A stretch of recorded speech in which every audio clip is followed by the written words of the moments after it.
a Kenyan. Under the law, when you get to that stage, what does the law say?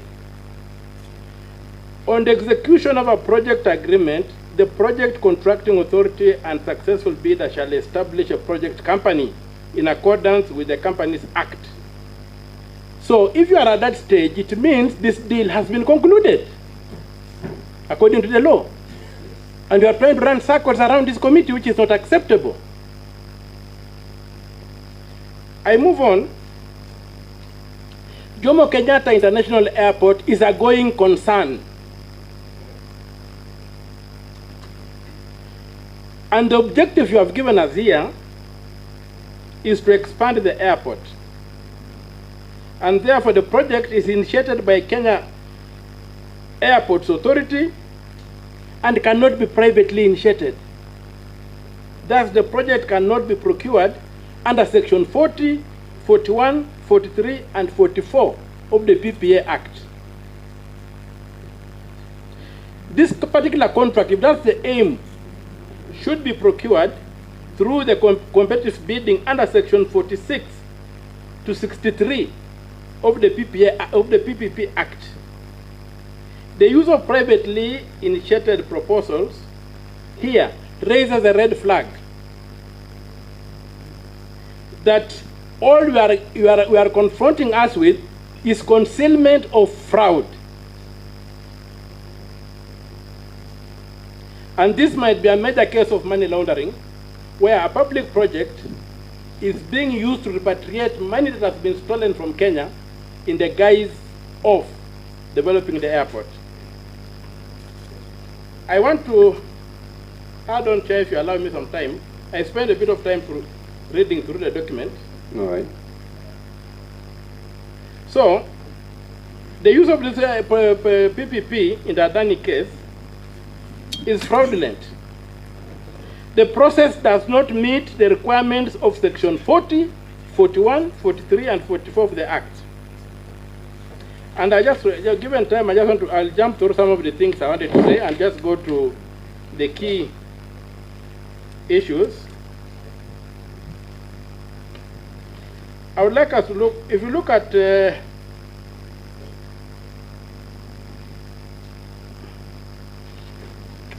section 40,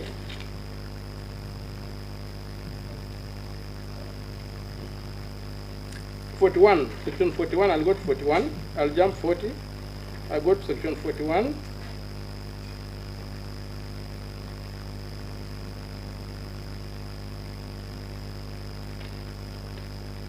Yes, 41A has an express requirement that you have not fulfilled. It requires that the directorate, in coordination with the contracting authority, shall before commencing an evaluation. You are telling us an evaluation is underway. We are even doing due diligence. But the law says, before commencing an evaluation of a privately initiated proposal, you shall conduct due diligence to confirm that the private party has not been debarred by any country or any international organization from participating in public-private partnerships or similar arrangement, is not corrupt, has not engaged in acts of corruption, and has not been sued or convicted on account of acts of corruption. It's a requirement of the law. Before you touch anything they propose, it is supposed to, under SEM 41, you have to demonstrate that the group is tax compliant in all jurisdictions where it has operated or operates.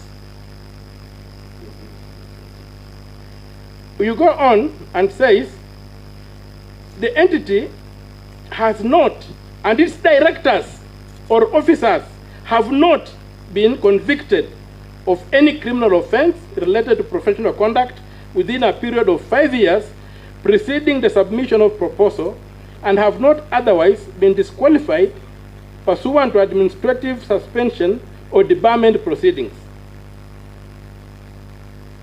So, all these things, and I mean others I have tried to highlight out, but just to leave it up because of time, I would have expected you, before you began addressing this Honorable Committee of the Senate, to first of all justify why it is you, the Minister for Transport, who is answering matters on PPP. The letter was addressed to Mr. Mudavadi. At that time, he was covering the entire cabinet. Who was the minister responsible who should be answering these questions? Is it you or the Minister for Finance? You are a stranger in these proceedings. The minister to answer these questions is the Minister for Finance, not you. You are not recognized in law. And so, secondly, I would have expected the answers to begin by showing that there was this due diligence carried out and the Adani was cleared before the government went further to begin looking at them. Secondly, there's a requirement in the law that you must prove that competitive bidding could not give us a bidder. It must be that Adani is bringing something so unique to them that you must go the PPP way. If competitive bidding can realize the same result, you are supposed to do competitive bidding. Where is the proof that only Adani has the technology or the whatever to expand an airway or the capacity? So you needed to justify that competitive bidding was ruled out. The default for public procurement is competitive bidding. So your initial suggestion that the Public Procurement and Asset Disposal Act was like sidestepped by the PPA is not true. The PPA stands on the Public Procurement Act to advance its cause. So I put it to you that you are trying to scam us in your response. You have no standing to address this committee, and I would ask the chair to demand that the Minister for Finance, who is the entity recognized by law under the PPP, comes to address this committee on the questions you have asked. Thank you, Chair. Thank you very much. Before I give the CS the opportunity to respond, it's good to note that the CS is properly before this committee. This is a committee of transportation. This is a committee that saw it fit to look into this issue of Adani because the is a matter of public interest. And we invited the CS to appear here to shed light. If we find the gaps, nothing stopped this committee from inviting any other person. And probably you have seen some gaps. So nothing stopped this committee from inviting anyone. But if you remember very well, maybe you were not in when I was making my opening remarks. I asked the CS, he was supposed to be accompanied by the Director General, Public-Private Partnership, who is Mr. Christopher Kiregwa. And I also asked that yesterday. So, and I said we are going to deal with that issue at the tail end because I didn't want to chase the CS away because it's a matter of national interest. So this is another character that we are going to discuss as a committee because we have invited the Treasury. We had actually invited the PS for Treasury, but we were expecting the Director General of Public-Private Partnership, who is actually the one who is supposed to answer all these questions. But the CS saw it fit to come before us because he understands our role as a committee, and I should thank him for appearing here. But having said that, Bwana CS, briefly, because it was Senator Omtatah took us through the law and what the law says, I would want you to comment on Senator Omtatah's remarks or contribution. I did not hear the question, but I would want to hear your comment on that. Thank you, Chair, and thank you, Senator Omtatah, for the question. As regarding the due diligence that ought to have been done before commencing the exercise, my written response does say an initial due diligence was done, Chair, so it was done. it is not true that it was not done. If you go to my first page of my document, I did say in paragraph number 3, starting with, currently we are processing through the stages outlined in the PPP framework. We are in the detailed due diligence phase while also negotiating the proposal submitted by Adani. An initial desktop due diligence was done by KAA and the PPP Directorate before commencing the evaluation. So it was done. As regarding the procurement process, I'm not a lawyer, chairman like Omtatah. I thought he was, sorry. But I've just been referred very quickly to section 4.2 of the PPP Act, which does say the provision of the Public Procurement and Asset Disposal Act shall not apply to a public-private partnership. So I don't know whether we are reading the same law, the same act. And if you go quickly to section, which other section was this we wanted to refer to? Section 40, which basically talks to a contracting authority may consider a privately initiated proposal submitted under subsection 1, which is a private party may submit a privately initiated proposal to a contracting authority, and the authority may consider a privately proposal submitted accordingly. Chair, let me basically say, for big infrastructural projects, like I've said earlier on, you basically as a country are seeking big investments. And it's one thing to market your country, to develop your infrastructure. Other countries, like somebody said, Ethiopia is developing 100,000 passenger terminal, 100 million. Ethiopia, Uganda, sorry, I've got some numbers here. Rwanda is just completing developing its airport that will have a capacity of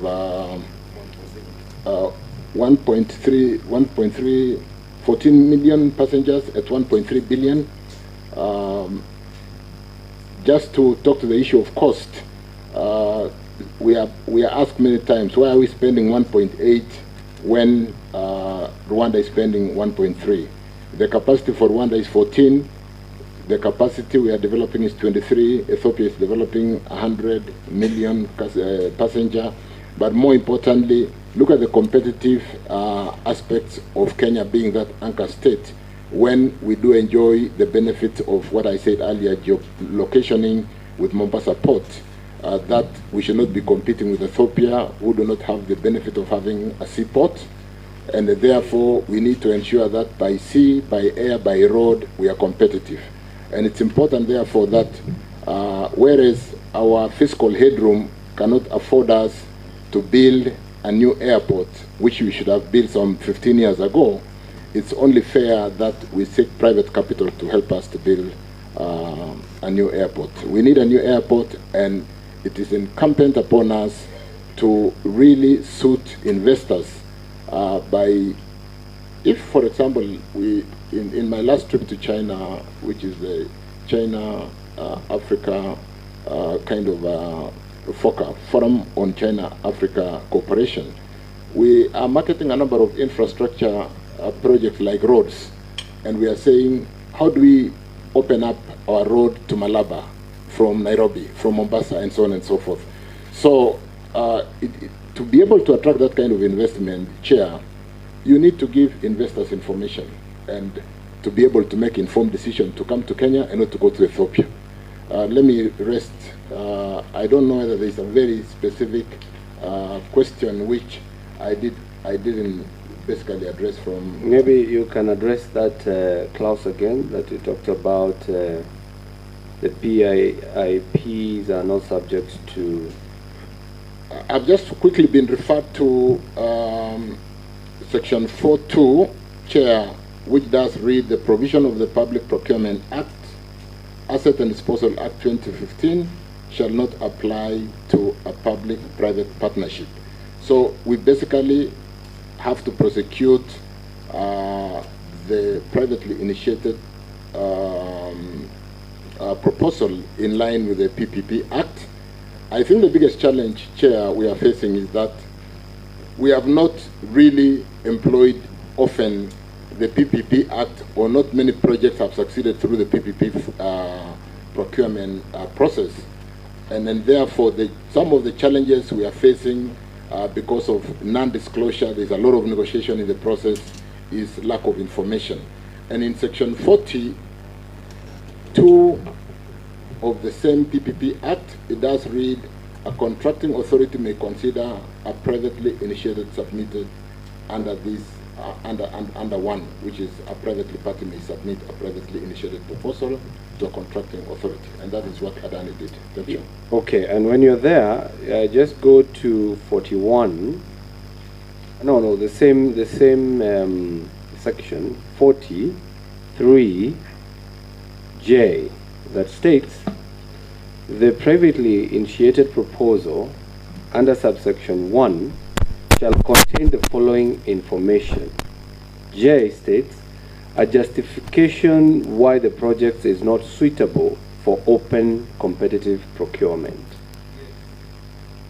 I think on that one, that's why that's the area. That's why we feel that Adani's proposal is the only proposal that we should go out with. Why not for competitiveness? Say we have one proposal, but before we consider this, we are going to invite any other person out there who would want to come up with their own proposals. Chair, I'm advised we satisfied ourselves that there was good justification why the project could not be suitable for I think you're talking about the kind of investment we are looking at. The investors who look at various aspects of investing in various destinations. And yes, I think we can give that justification why we think the project, or why we satisfied ourselves that the project was not suitable for open competitive. Point of order, Chair. And that's why we're still insisting this Mr. Christopher Kiregwa, the Director General of Public-Private Partnership. I don't know whether it's before maybe the end of this session. You should have him here. I know.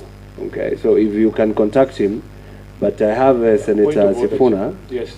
Chair, you remember me asking the CS when the policy of government changed. It must have been at that point where he says he found justification for abandonment of an open tender system.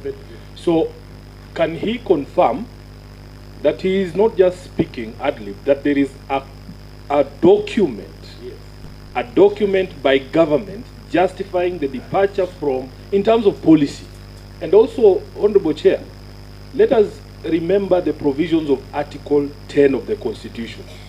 Article 10 inserts the participation of the people at the point of policy formulation and a change of policy.